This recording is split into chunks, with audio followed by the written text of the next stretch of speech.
ഇന്നൊരാഗ്രഹം Saudi ബോർഡറിലൊന്ന് പോയാലോ എന്ന്. അങ്ങനെ ഞങ്ങൾ രണ്ടാളും കൂടി രാവിലെ തന്നെ ഇറങ്ങി ഒരു 9 മണിയാകുമ്പോൾ. അങ്ങനെ കറുവ ബസ് സ്റ്റേഷനിലെത്തി. സ്റ്റേഷനിൽ നിന്ന് നേരെ ബസ് കയറി സൗദി ബോർഡറിലേക്ക് പോവുകയാണ്. അങ്ങനെ പോകുന്ന വഴിയിലുള്ള ചെറിയ കാഴ്ചകളാണ് നിങ്ങളെ മുന്നിലേക്ക് കൊണ്ടുവരുന്നത്. ഇത് ഖത്തറിലെ ഏറ്റവും നീളം കൂടിയ ബിൽഡിംഗ് ആണ്. വേൾഡിൽ തന്നെ 1 or 2 സ്ഥാനം ഇതിനുണ്ട് എന്ന് പറയപ്പെടുന്നുണ്ട്. അങ്ങനെ ഞങ്ങൾ ഒരു 10 മിനിറ്റ് കഴിഞ്ഞപ്പോൾ നമ്മളെ വേൾഡ് കപ്പ് നടന്ന സ്റ്റേഡിയം അറിയാം, ഖലീഫ സ്റ്റേഡിയം. ആ സ്റ്റേഡിയത്തിൻ്റെ തൊട്ടടുത്തുകൂടിയാണ് ഈ കറുവ ബസ് പോകുന്നത്. അങ്ങനെ ആ വഴി പോയിട്ടാണ് സൗദി റോഡിലേക്ക് തന്നെ കയറുന്നത്. അങ്ങനെ കുറച്ച് ദൂരം ചെന്നപ്പം ഖത്തർ സൗദി റോഡിലേക്ക് അഥവാ സൽവാർ റോഡിലേക്ക് കയറുകയും അതിനുശേഷം വലതുഭാഗത്തായിട്ട് ഈ കാണുന്നത് ഫാമാണ്. അഥവാ ഒട്ടകം, അതുപോലെ കോഴി, ആട്, അത്രയും വ്യാപിച്ച് കിടക്കുകയാണ് ഈ ഫാം. എനിക്ക് തോന്നുന്നത് ഏക്കർ കണക്കിന് സ്ഥലത്താണ് ഈ ഫാം ഉള്ളത്. അത്രയ്ക്കും ഒട്ടകവും ആടും കോഴിയൊക്കെ നിറഞ്ഞു നിൽക്കുകയാണ്. അപ്പോൾ ഈ കാഴ്ചകളൊക്കെ കണ്ടിട്ടാണ് ഞങ്ങളിങ്ങനെ പോകുന്നത്.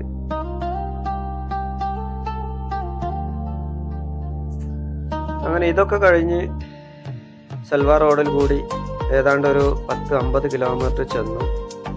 അതിനുശേഷം വലിയ വലിയ ക്യാമ്പുകൾ കാണുന്നുണ്ട്. ഇവിടെ ഫാമിലി ഉണ്ട്, അതുപോലെ ബാച്ചിലേഴ്സ് ഉണ്ട്. പല സൈഡുകളിലായിട്ടാണ് ഇവരൊക്കെ താമസം കേട്ടോ. അങ്ങനെ പിന്നെ കുറേ ചെന്നപ്പോഴാണ് ഇങ്ങനെ ഒരു ഗ്രാൻഡിൻ്റെ ഒരു ഹൈപ്പർ മാർക്കറ്റ് കാണുന്നത്. അതും കഴിഞ്ഞ് വീണ്ടും ബസ് നേരെ സൽവാർ റോഡിലേക്ക് കയറുകയും പിന്നീട് നമുക്ക് ആളുകളെയോ അതല്ലെങ്കിൽ എന്തെങ്കിലും ബിൽഡിങ്ങോ ഒന്നും തന്നെ കാണാൻ കഴിയില്ല. ഈ ബസ്സിലാണ് ഞങ്ങൾ 2 പേരും, പിന്നെ ഡ്രൈവറേ ഉള്ളൂ. വേറെ ഒരാൾ പോലും ഇതിലില്ല. കാരണം സൽവാർ റോഡിൽ അഥവാ സൗദി ബോർഡറിലേക്ക് അങ്ങനെ കൂടുതൽ ആളുകളൊന്നും പോകാറില്ല. അപ്പം ഞങ്ങളിങ്ങനെ വെറുതെ റൂമിലിരുന്നപ്പം ഒരാഗ്രഹം തോന്നി. അങ്ങനെയാണ് ഞങ്ങൾ ബോർഡർ ഒന്ന് കാണാലോ എന്ന് വിചാരിച്ച് പോകുന്നത്. അങ്ങനെ ഈ കാണുന്നതൊക്കെ പഴയ വീടുകളാണ്. പണ്ടെങ്ങാനോ ഖത്തറികൾ താമസിച്ച വീടുകളുണ്ട്. ചിലതിലൊക്കെ ആളുകളുണ്ടോ എന്ന് തോന്നുന്നുണ്ട്, പക്ഷെ ചിലതിലൊന്നും ആളുകളില്ല. ഇവിടെ ആളുകളെ പുറത്തൊന്നും കാണാനില്ല. അപ്പോൾ എനിക്ക് തോന്നുന്നത് അവർക്ക് ആ ഒരു പഴയ കാലം ഓർക്കാൻ വേണ്ടിയിട്ട് അവിടെ നിലനിർത്തിയതാണെന്ന് തോന്നുന്നുണ്ട്. അങ്ങനെ അതൊക്കെ വീഡിയോ എടുത്ത് വീണ്ടും വണ്ടി മുന്നോട്ട് പോവാണ്. ഇവിടെ ഒന്നും സ്റ്റോപ്പും ഇല്ല. ഞങ്ങളെ താമസിക്കുന്ന സ്ഥലത്തുനിന്ന് ഏതാണ്ട് ഒരു 100 കിലോമീറ്റർ ഉണ്ട് ഈ സൗദി ബോർഡറിലേക്ക്. അങ്ങനെ മരുഭൂമിയാണ്, വിജനമായ സ്ഥലം. ലെഫ്റ്റും റൈറ്റും ഒന്നും തന്നെ കാണാനില്ല. ഇടയ്ക്ക് ഒട്ടകം ആടുകളെ മേയ്ക്കുന്ന ആളുകളെ ചെറിയ ടെൻറ്റുകളൊക്കെ കാണാനുണ്ട്. അല്പം ദൂരം ചെന്നപ്പോഴാണ് ഇങ്ങനെ ഒരു പാർക്ക് കണ്ടത്. ഇതൊരു ഫാമിലി പാർക്കാണെന്നാണ് പറയുന്നത് കേട്ടത്. അങ്ങനെ അതും കഴിഞ്ഞ് കുറച്ചും കൂടി ചെന്നപ്പോൾ നമ്മൾ നല്ല ഭംഗിയുള്ള കടൽ തീരം, അഥവാ നമ്മൾ പോകുന്ന റോഡിൽ നിന്ന് ഏതാണ്ട് ഒരു 15 മീറ്റർ ഡിസ്റ്റൻസേ ഉള്ളൂ ഈ കടലിൻ്റെ അടുത്തേക്ക്. നീല കളറ്. അവിടെ കുളിക്കുന്ന ആളുകളുണ്ട്, മീൻ പിടിക്കുന്നവരുണ്ട്, അതുപോലെ അവിടെ വണ്ടി വന്നിട്ട് ഫോട്ടോ എടുക്കുന്ന ആളുകളൊക്കെ കണ്ടു. നമ്മളതിന് ബസ്സിലായതുകൊണ്ട് അവിടെ സ്റ്റോപ്പില്ലാത്തതുകൊണ്ട് അവിടെ ഇറങ്ങിയില്ല.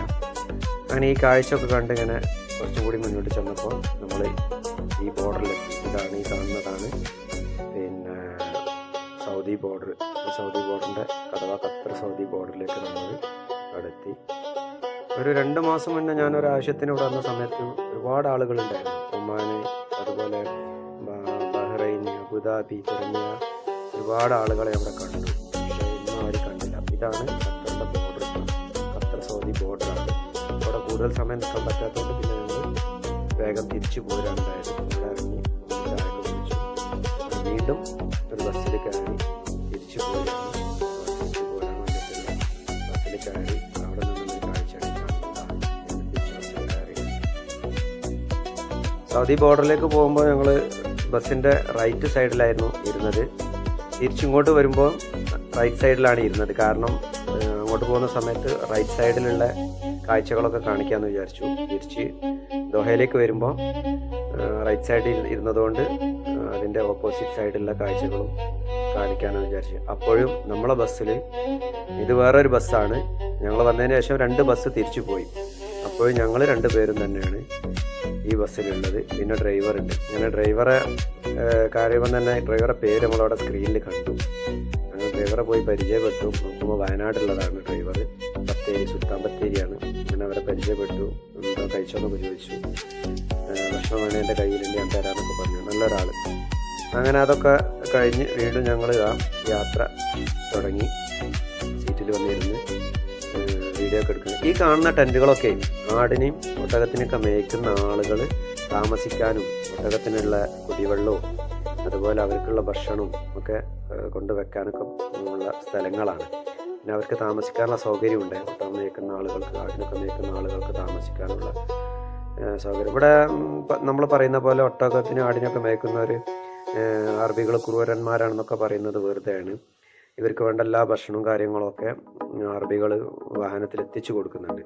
പിന്നെ ചിലരൊക്കെ ഉണ്ടാവുമല്ലോ, അപ്പോൾ എല്ലാ നാട്ടിലും ഉണ്ടാവും ചെറിയ പ്രശ്നമൊക്കെ ഉണ്ടാക്കുന്നവരും അതുപോലെ എല്ലാ സൗകര്യങ്ങളും ചെയ്ത് കൊടുക്കാത്തവരൊക്കെ.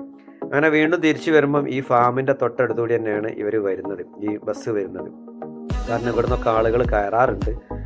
അപ്പോൾ ഇന്നത്തെ ദിവസം വണ്ടിയിൽ കാര്യമായിട്ട് ആരും കയറിയിട്ടില്ല. ഉണ്ടല്ലേ, ആടുകളെ മേയ്ക്കാൻ കൊണ്ടുപോവുകയാണ് ഈ കാണുന്നത്. ഞങ്ങൾ പോകുന്ന നല്ലൊരു കാഴ്ച കിട്ടി. ഞങ്ങൾ അങ്ങോട്ട് പോകുമ്പോൾ ഇങ്ങനെ കണ്ടില്ല. മുന്നിലതാ ഒരു ആശാന് നടന്നു പോകുന്നുണ്ട്. പിന്നെ തിരിച്ച് ഒരു ഏതാണ്ട് 50 കിലോമീറ്റർ കഴിഞ്ഞ് തിരിച്ചു വന്നത് നല്ലൊരു പാർക്കുണ്ട്, അക്ക പാർക്ക്. ഇവിടെ ഫാമിലി ബാച്ചിലേഴ്സിനൊക്കെ അലോഡ് ആണെന്ന് പറയുന്നത് കേട്ടിട്ടുണ്ട്. പാർക്കിലേക്ക് ഇതുവരെ പോയിട്ടില്ല. തിരിച്ചു വരുമ്പോൾ കൂടുതലായിട്ട് പിന്നെ കാഴ്ചകളൊന്നും കാണാനില്ല. കാരണം വിജനമായ സ്ഥലമാണല്ലോ. അങ്ങോട്ട് പോകുമ്പോൾ തന്നെ കുറേ നമ്മൾ വീഡിയോ എടുത്തിട്ടുണ്ട്. അങ്ങനെ ഞങ്ങൾ ഏതാണ്ട് റൂമിൻ്റെ അടുത്ത് എത്താറായി. അപ്പോഴാണ് മെട്രോ സ്റ്റേഷൻ കാണുന്നത്. ഈ മെട്രോ സ്റ്റേഷൻ്റെ ഇതിൻ്റെ അടിയിലാണ്, അണ്ടർഗ്രൗണ്ടിലാണ് ട്രെയിൻ വരിക. ഈ ട്രെയിനിൽ നിന്ന് ആളുകൾ ഇറങ്ങി നേരെ ലിങ്ക് ബസ് ഉണ്ടാവും. ആ ബസ്സിലേക്ക് കയറിയിട്ടാണ് മറ്റു സ്ഥലങ്ങളിലേക്ക് പോവുക. ഈ ലിങ്ക് ബസ്സിൽ കയറാൻ നമ്മൾ മെട്രോ കാർഡ് ഉണ്ടായാൽ മതി. ആ കാർഡ് ഉപയോഗിച്ച് നമുക്ക് ഫ്രീ ആയിട്ട് ഈ ലിങ്ക് ബസ്സിൽ കയറി പോകാം. മെട്രോ പോവാത്ത സ്ഥലങ്ങളിലേക്ക് ഈ ലിങ്ക് ബസ് ഉണ്ടാവും, അത് സൗജന്യമാണ്. അങ്ങനെ ഞങ്ങൾ അതും കഴിഞ്ഞ് നമ്മൾ നേരെ വീണ്ടും കുറച്ച് യാത്ര ചെയ്തു. അങ്ങനെ അവസാനം നമുക്ക് എത്തേണ്ട ഡെസ്റ്റിനേഷൻ അഥവാ നമ്മളെ കർവ ബസ് സ്റ്റാൻഡിലേക്കുള്ള യാത്രയാണ്. അങ്ങനെ ഒരു 3:30 ആയപ്പോൾ ഞങ്ങൾ കർവ ബസ് സ്റ്റാൻഡിലെത്തി. ആ ബസ് സ്റ്റാൻഡിൽ നിന്ന് കുറച്ച് നേരം അവിടെ ഇരുന്നു. പിന്നെ ഒന്ന് ഫ്രഷായി. അതിനുശേഷം നേരെ റൂമിലേക്ക് തിരിക്കുകയാണ് ഉണ്ടായത്. ഇത് ശരിക്കും നമുക്കൊരു ഫാമിലിക്കൊക്കെ അങ്ങനെ കർവ ബസ്സിൽ പോകുമ്പോൾ നല്ലൊരു എന്താ പറയുക, ഒരു പുതിയ അനുഭവമായിരിക്കും. പിന്നെ പ്രൈവറ്റ് വണ്ടിയിൽ പോവുകയാണെങ്കിൽ അതിന് വേറൊരു വൈബാണ്. അപ്പോൾ നിങ്ങളൊന്ന് ട്രൈ ചെയ്ത് നോക്കി. കർവ ബസ്സിൽ പോവുകയാണെങ്കിൽ 50 റിയാലാണ് വരുന്നത്. ഇതല്ല പ്രൈവറ്റ് വണ്ടിയിൽ പോവുകയാണെങ്കിൽ നിങ്ങൾക്ക് നേരത്തെ പറഞ്ഞ കടലിൻ്റെ സൈഡിലൊക്കെ ഒന്ന് നിർത്തി ഫോട്ടോ ഒക്കെ എടുക്കുക, മീൻ പിടിക്കുക, കുളിക്കുക, അങ്ങനെയൊക്കെ ചെയ്യാം. ഓക്കെ, ഞങ്ങൾ ഏതായാലും ഈ ഒരു ജേണി അടിപൊളിയായി കഴിഞ്ഞു. തിരിച്ചു വന്നു റൂമിലേക്ക്.